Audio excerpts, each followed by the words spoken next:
On the count of the indictment on which you have been convicted, the tribunal sentences you to death by hanging.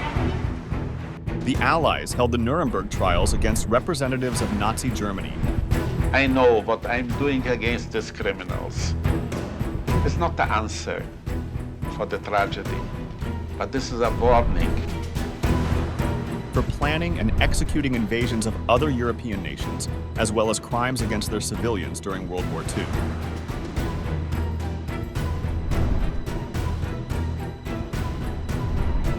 Join us as we look at what they never told you about the bodies after the executions in Nuremberg. Nuremberg Trials. An important triumph in the latter days of World War II was achieved when the U.S. Army captured Nuremberg, Germany on April 20th, 1945. A major emblem of the Nazi system, the fall of Nuremberg marked a dramatic shift in the war. This episode hurried the end of the war and prepared the ground for the Nuremberg Trials, which sought to bring Nazi war criminals to justice. Nuremberg enjoyed unique standing under the Nazis.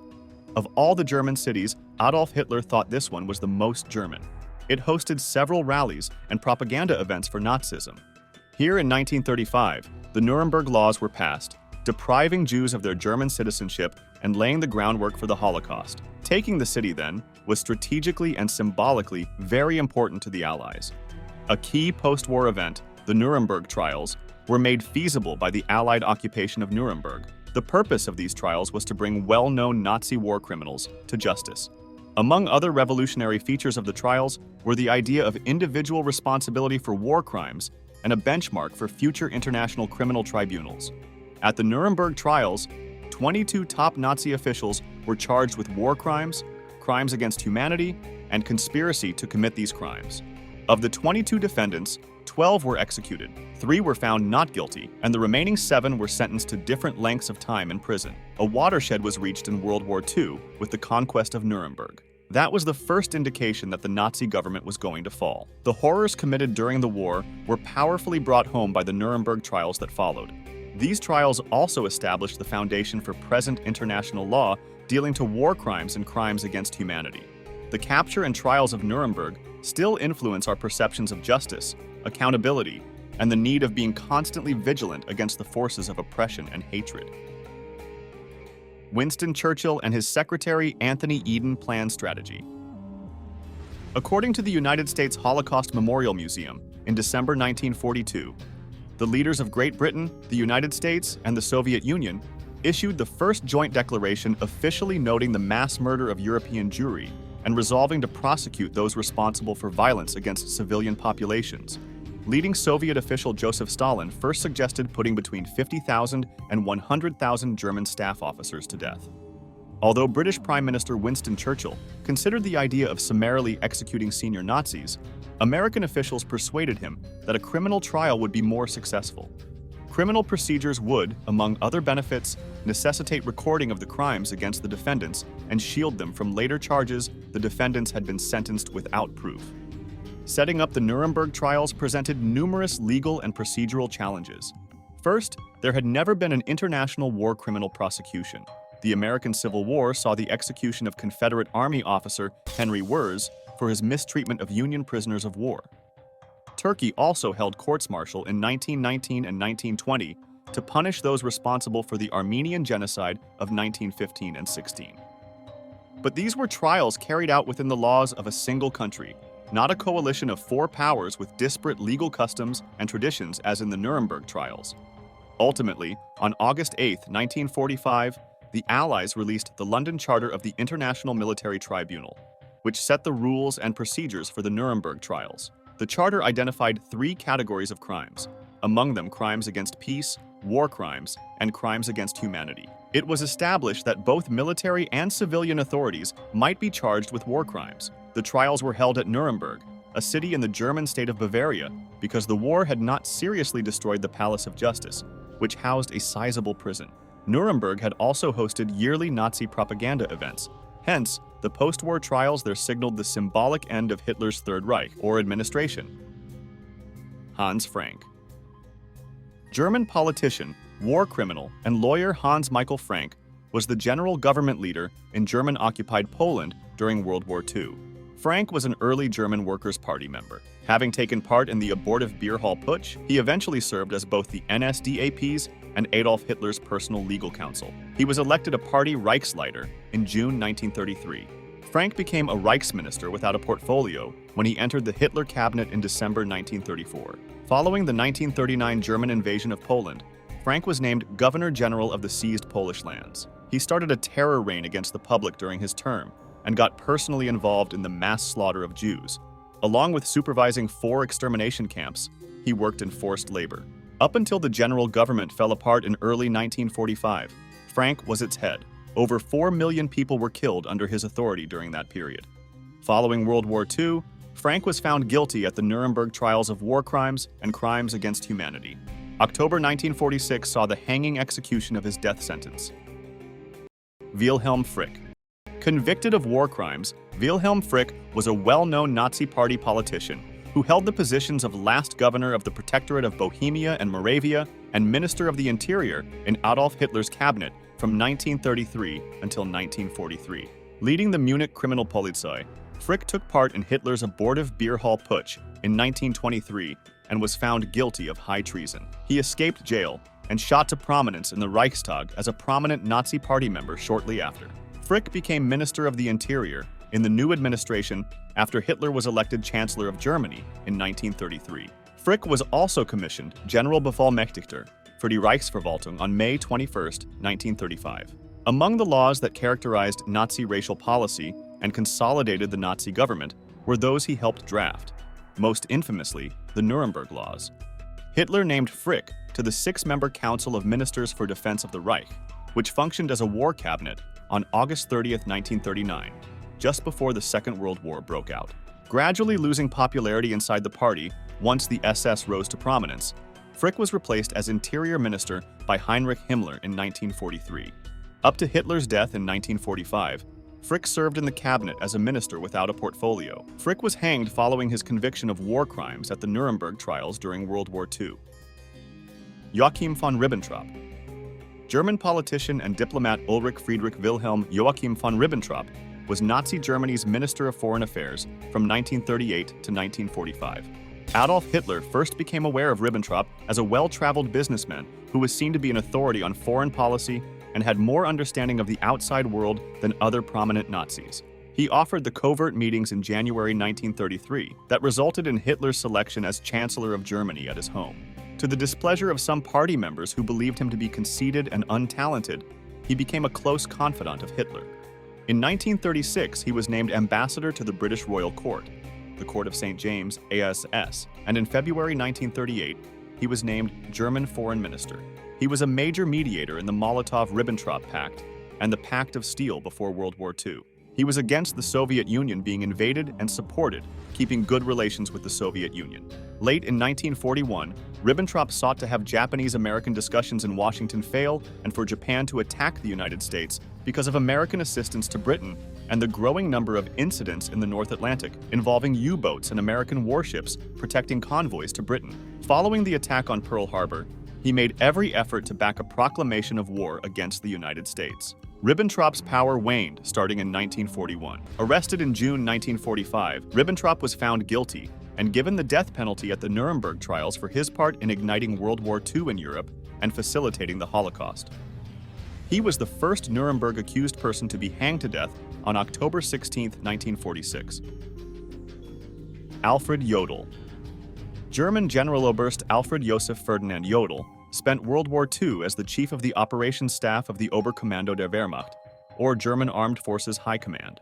Following the war, at the Allied-run Nuremberg Trials, Yodel was charged with conspiracy to commit crimes against peace, planning, starting, and conducting aggressive wars, and crimes against humanity. His signature on the illegal commando and commissar orders was the main accusation leveled against him. Proven guilty of all charges, he received a death sentence and was put to death in Nuremberg in 1946. Ernst Kaltenbrunner. Ernst Kaltenbrunner was a key Nazi-era Austrian SS official and Holocaust offender. From January 1943 until the end of World War II in Europe, Kaltenbrunner was the third chief of the Reich Security Main Office, which comprised the offices of Gestapo, Kripo, and SD, following the killing of Reinhard Heydrich in 1942 and a brief stint under Heinrich Himmler. In 1930, Calton Bruner joined the SS and the Nazi Party. By 1935, he was regarded as the head of the Austrian SS. He helped with the Anschluss and was appointed SS and Police Chief of Austria in 1938. Taking over for Reinhard Heydrich, who was killed in May 1942, Bruner was named head of the RSHA in January 1943. Committed anti-Semite Kaltenbrunner was instrumental in planning the Holocaust and the Nazi genocide, which accelerated under his direction. He oversaw organizing the law enforcement and security forces engaged in mass murder, putting down resistance groups in occupied areas, making a great deal of arrests, deportations, and executions. At the Nuremberg Trials, he was the highest-ranking SS member to be tried and convicted of war crimes and crimes against humanity. Kaltenbrunner was given a death sentence and hanged on October 16, 1946. Alfred Rosenberg. German Nazi thinker and ideologue Alfred Ernst Rosenberg was a Baltic German. Dietrich Eckart brought Rosenberg into Adolf Hitler's orbit, and he held several significant positions in the Nazi administration. He oversaw AMT Rosenberg, an official Nazi organization for cultural policy and surveillance, from 1934 to 1945, and served as chief of the NSDAP Office of Foreign Affairs for the whole Nazi Germany era. Rosenberg oversaw the occupied Eastern Territories as chief of the Reich Ministry during World War II. Following the war, he was found guilty at the 1946 Nuremberg Trials of crimes against humanity, war crimes, and crimes against peace, as well as organizing, starting, and carrying out aggressive warfare. His hanging execution sentence was carried out on October 16, 1946. Author of the groundbreaking work of Nazi ideology, The Myth of the 20th Century, Rosenberg is regarded as one of the principal writers of important Nazi ideological doctrines, including its racial theory, which included its hatred of the Jewish people, the necessity for Lebensraum, the renunciation of the Treaty of Versailles, and opposition to what was deemed degenerate modern art. Though his animosity of Christianity was well known, he was instrumental in the formation of German nationalist positive Christianity, which rejected the Old Testament and denied that Jesus was the Messiah. Fritz SLL.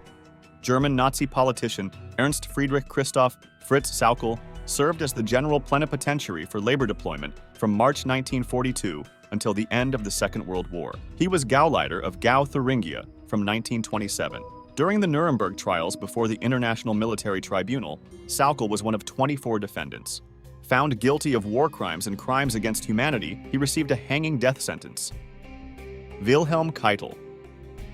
Baudouin Wilhelm German Field Marshal Johann Gustav Kitle oversaw the Oberkommando der Wehrmacht, the highest command of the armed forces of Nazi Germany during World War II. Innumerable war crimes resulted from the criminal instructions and directives he signed. With his 1935 appointment as the head of the Armed Forces Office at the Reich Ministry of War, Kitle started his ascent to the Wehrmacht High Command.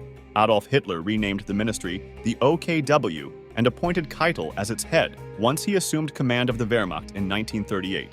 His military colleagues detested him as Hitler's regular yes man.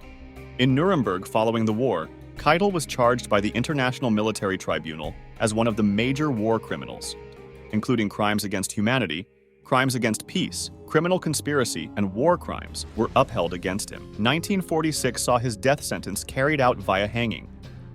Julius Striker. Julius Striker was a national legislator in the Reichstag, the Gauleiter of Franconia, and a member of the Nazi Party. The fiercely anti-Semitic tabloid Der Stürmer, which he founded and published, became a mainstay of the Nazi propaganda apparatus. Financially successful, the publishing company turned Striker into a multi-millionaire. Following the war, at the Nuremberg trials, Striker was found guilty of crimes against humanity. It was discovered that, although being fully aware that Jews were being killed, he had continued to spread his vicious anti-Semitic lies. He was hanged to death for it. Striker was the first Nazi official tried by the Nuremberg Tribunal for encouraging genocide. Arthur C Inccour. Nazi politician Arthur C Inccour was the Austrian chancellor for 2 days in 1938, just before the Anschluss. Nazi Germany appointed him Reich Commissioner for the German-occupied Netherlands and deputy governor to Hans Frank in the general government of occupied Poland. In the latter capacity, he had some share in the shooting of hostages and the deportation of Dutch Jews. C Inccour distinguished himself in battle for the Austro-Hungarian army during World War I. He practiced law successfully after the war and worked for Chancellors Kurt Schuschnigg and Engelbert Dollfuss. Faced with a German invasion in 1938, Schuschnigg resigned, and C Inccour was named his replacement. With C Inccour serving as governor, Austria became the German province of Ostmark when the recently appointed Nazis took control of Germany. C Inccour was briefly named Reichskommissar of the occupied Netherlands in 1940 when the Low Countries fell. His title was SS Obergruppenführer, and he belonged to the Schutzstaffel. He imposed a terror reign during which the great majority of Dutch Jews were deported and killed, and Dutch citizens were compelled to labor. Following her conviction at the Nuremberg Trials for war crimes and crimes against humanity, C Inccour was hanged to death. Karl Dönitz. Following Germany's unconditional capitulation to the Allies days later, German Admiral Karl Dönitz briefly succeeded Adolf Hitler as head of state in May 1945, serving in that capacity until the Flensburg government was dissolved. He was a key figure in the naval history of World War II as Supreme Commander of the Navy from 1943 on. His career started before World War I in the Imperial German Navy. He was in command of UB-68 when British forces captured him as a prisoner of war in 1918. In the Mediterranean, while on patrol close to Malta, he launched an attack on a convoy as commander of UB-6. Dönitz started to develop the idea of U-boats operating in assault groups for increased efficiency rather than operating solo after sinking one ship before the remainder of the convoy outran his U-boat. When the Second World War broke out, Dönitz was the U-boat arm commander of the Kriegsmarine. Following his promotion to Großadmiral in January 1943, Dönitz took over as the Navy's commander-in-chief from Grand Admiral Erich Raeder. At the Battle of the Atlantic, Dönitz was the principal foe of Allied naval forces. The U-boats battled valiantly from 1939 to 1943, but starting in May of that year, they lost the initiative. To ease strain on other Wehrmacht branches, Dönitz sent his submarines into combat until 1945. 429 of the 648 U-boats sunk had no survivors. Besides, 215 were lost on their initial patrol. 30,000 of the 40,000 soldiers that served in U-boats died. Following Adolf Hitler's suicide on April 30, 1945, Dönitz was appointed Hitler's successor as head of state in what became known as the Goebbels cabinet, after his second-in-command, Joseph Goebbels, until Goebbels' death caused Dönitz's cabinet to be reformed into the Flensburg government instead.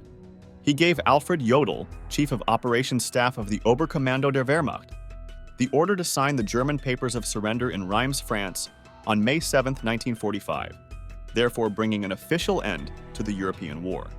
Up to the Allied powers dissolving his government on May 23 de facto and June 5 de jure, Dönitz remained head of state, holding the titles of President of Germany and Supreme Commander of the Armed Forces.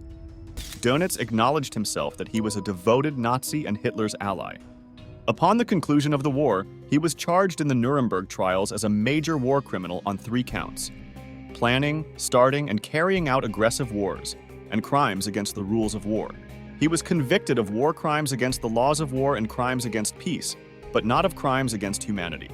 Following his 10-year jail term, he lived in a village close to Hamburg until his death in 1980.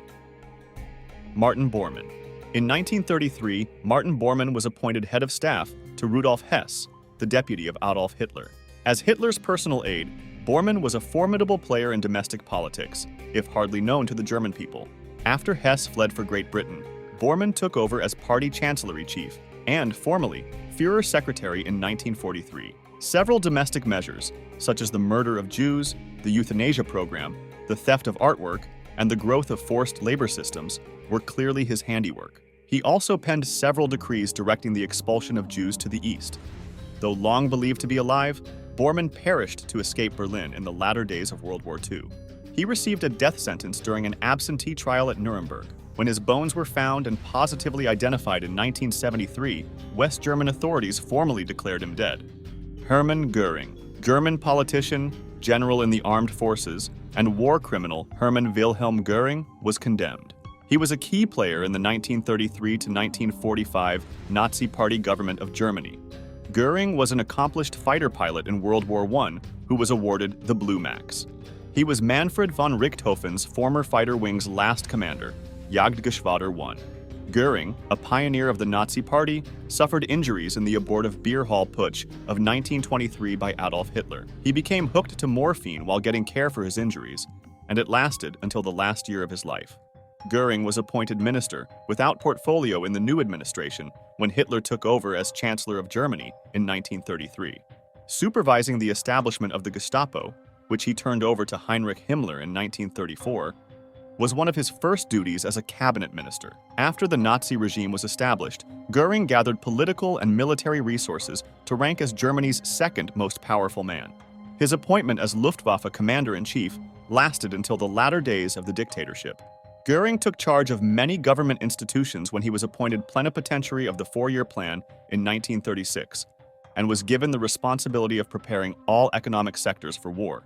Hitler appointed him successor in a speech he made to the Reichstag in September 1939. He was granted the specially created rank of Reichsmarschall, which gave him precedence over all officers in Germany's armed forces after France fell in 1940. Goering had reached his zenith in 1941. Goering's popularity with Hitler and the German public waned as the Second World War dragged on after the Luftwaffe failed to stop the Allied bombardment of Germany's cities and resupply the encircled Axis forces in Stalingrad. At about that time, Goering started to withdraw more and more from politics and the military to focus on acquiring art and property, much of which was taken from Holocaust victims who were Jews. Following word on April 22, 1945, that Hitler intended to end his own life, Goering telegraphed Hitler to ask for permission to take over as Reich leader. Hitler ordered Goering's arrest, dismissed him from all his posts, and declared his proposal to be treasonous. Following World War II, Goering was found guilty in the Nuremberg Trials in 1946 of war crimes, crimes against humanity, and conspiracy. The night before his hanging death sentence, he took his own life by drinking cyanide. Nazi leaders appealed to executed by firing squad. Superior orders, sometimes referred to as the Nuremberg defense or simply following orders, are a request in a court of law that a person, whether a member of the military, law enforcement, a firefighting force, or the public, should not be held guilty of carrying out orders issued by a higher officer or official. One frequently considers the superior order's plea to be the complement of command responsibility. The accused used this plea or defense, most famously, in the 1945 and 1946 Nuremberg Trials. For this reason, it is also known as the Nuremberg defense. Held by the principal allies following World War II, the Nuremberg Trials were a series of military courts most famous for prosecuting senior members of the political, military, and economic leadership of the vanquished Nazi Germany. Under the London Charter of the International Military Tribunal that founded them, these trials found that the justification of superior commands was now only a means of reducing punishment rather than of avoiding it. Prior to and to the Nuremberg Trials, the plea of higher instructions has been utilized, with varying results historically. Apart from the plea of superior orders, arguments, decisions, and laws that have not been a part of after-the-fact war crime trials have discussed how the general concept of superior orders ought to be used, or ought not to be used. All the same, these conversations and associated incidents contribute to clarify the development of the plea of superior orders and its usage history. The 16th of October, 1946, 10 Nazi leaders hanged. When the Nuremberg trials came to an end on October 16, 1946, the executions began. 10 well-known members of the Nazi Germany political and military leadership were hanged. Hans Frank, Wilhelm Frick, Alfred Yodel, Ernst Kaltenbrunner, Wilhelm Kitle, Joachim von Ribbentrop, Alfred Rosenberg, Fritz SLL, Arthur C Inccour, and Julius Striker. That day was also supposed to be Hermann Göring's hanging day, but the night before he killed himself with a potassium cyanide capsule. Additionally given an absentee death sentence was Martin Bormann. Though his whereabouts were unknown at the time, it has now been established that he perished on May 2, 1945, while attempting to flee Berlin. The United States Army administered the penalties in the gymnasium of Nuremberg prison, substituting the regular drop technique for the long drop. Master Sergeant John C. Woods was the executioner, assisted by military policeman Joseph Malta. Some men were strangled to death slowly rather than dying instantly from an expected broken neck because Woods used normal drops for the executions. Some accounts said that some executions lasted between 14 and 28 minutes. The Army refuted allegations that the sentenced men died from strangling rather than a broken neck, or that the drop length was too short, because the trapdoor was too narrow. Numerous condemned people who dropped over it sustained severe head injuries from hitting the sidewalls, while the remains were really burned in a Munich crematorium and their ashes dispersed over the Isar River. It was reported that they had been transported to Dachau for cremation.